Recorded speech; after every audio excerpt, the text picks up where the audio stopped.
আচলতে কিছুমান কথাত বহুত খং উঠে আমাৰ মুখ্যমন্ত্ৰী ডক্টৰ হিমন্ত বিশ্ব শৰ্মালৈ। আপোনালোকে যিহেতু ঘোষণা কৰে যে অন্ধেখা পৰ্টেলত যিটো আপোনালোকৰ সেল্ফ জিঅ' টেগিঙৰ কথা বাৰে বাৰে আপুনি কৈ আছে অনলাইনৰ মাধ্যমেৰে কৰিব পাৰিব, কিন্তু অন্ধেখা পৰ্টেলটোৰ এতিয়ালৈকে দেখা দেখি কিয় নাই? অন্ধেখা পৰ্টেলটো আপোনালোকে কিয় খুলি দিয়া নাই?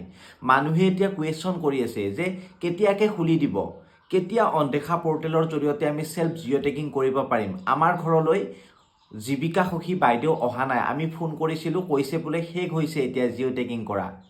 কিয় হাৰাশাস্তি কৰি আছে মানে ৰাইজখিনিক বুজিব পৰা নাই আচলতে।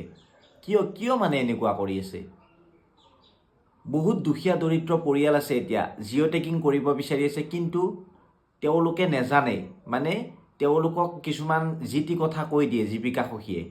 হয়তো কোনোবাই ক'ব পাৰে এতিয়া যে মানে কি আপোনালোকে কমপ্লেইন দিয়ক, তেওঁলোকে কমপ্লেইন দিবও নাজানে। এনেকুৱা ধৰণৰ এতিয়া পৰিয়াল আছে আমাৰ অসমখনত।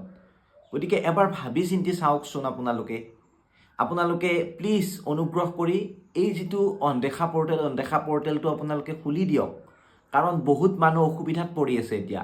মোৰ ফালৰ পৰা কাটৰ অনুৰোধ, আৰু ভিডিঅ'টো আপোনালোকে শ্বেয়াৰ কৰিব যিমান পাৰে।